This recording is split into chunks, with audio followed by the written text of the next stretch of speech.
There's a really famous story that I've been hearing in Thailand and I want to share it with the whole world if I could. This is a story about the Buddha and a homeless man. One day there was a homeless man and he's been trying to gather food and he keeps noticing every day his food disappears. One day he caught the mouse that kept stealing his food and he asked the mouse, "Why are you stealing from me?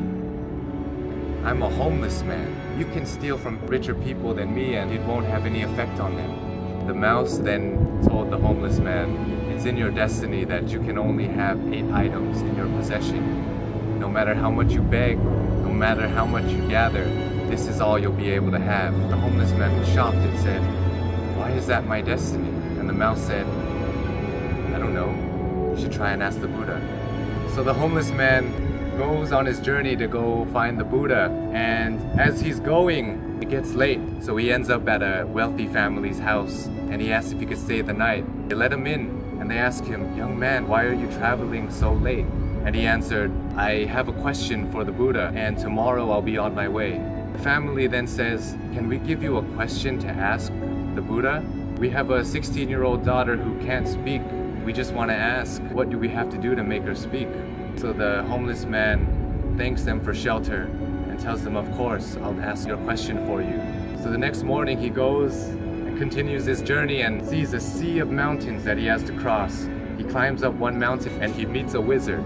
And the wizard decides to use his staff to take the young man and himself, fly them across the sea of mountains. And the wizard asks the young man, "Where are you going? Why are you deciding to cross these mountains?" And the young man said, "I'm going to ask the Buddha a question about my destiny." The wizard then says, "Can I please give you a question to ask the Buddha? I've been trying to go to heaven for 1,000 years. According to my teachings, I should be able to go to heaven now. Can you please ask the Buddha, what do I have to do to get to heaven?" "Of course, I'll ask your question for you." And as he continues on his journey, he runs into his last obstacle, which is a river that he cannot cross. Luckily, he meets a giant turtle who decides to take him across the river. And as they're crossing the river, the turtle asks, "Where are you going?" "I'm going to see the Buddha. I'm going to ask him a question about my destiny." The turtle then says, "Can you please ask a question for me too? I've been trying to become a dragon for 500 years. According to my teachings, I should have become a dragon by now.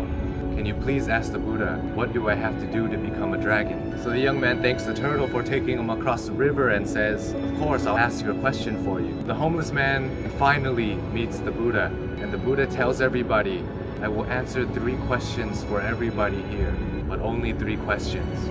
And the young man is shocked. He has 4 questions to ask. So he thinks carefully. He thinks about the turtle. The turtle's been living for 500 years trying to become a dragon. The wizard has been living for 1,000 years trying to get to heaven.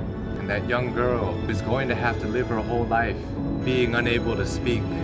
And then he looks at himself and he says, "I'm just a homeless beggar. I can just go back home and continue begging." So as he looks at everybody else's problems, his problem suddenly seems so small. So he feels sorry for the turtle, the wizard, and the young girl, and decides to ask all of their questions. So he asks the Buddha, and the Buddha answers. The turtle is unwilling to leave his shell. As long as he's unwilling to leave the comfort of his shell, he will never become a dragon. The wizard always carries his staff and never puts it down. It acts as an anchor, keeping him from heaven. And as for the girl, she'll be able to speak when she meets her soulmate. So the homeless man bowed to the Buddha and went on his journey back home.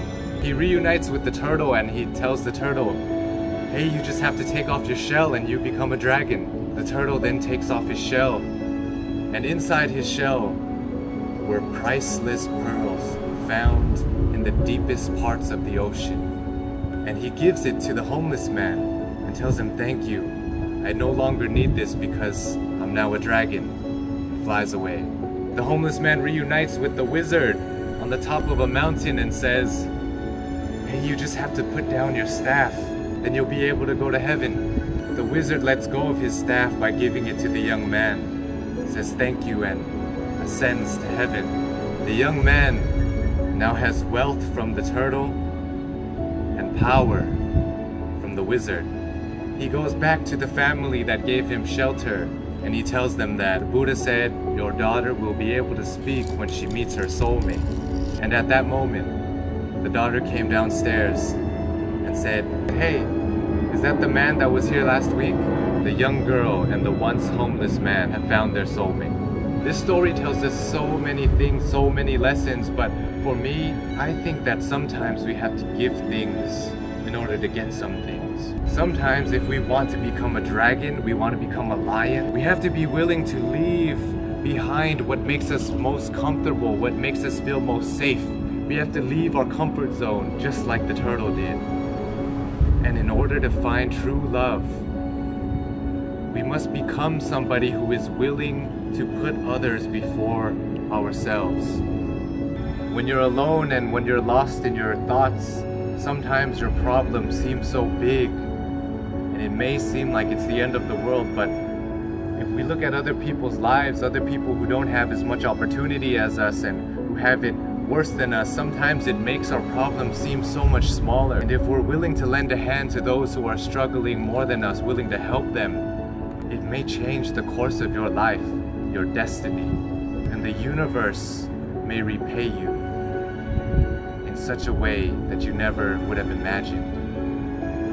It will come back to you. All the good that you do in the world will come back to you.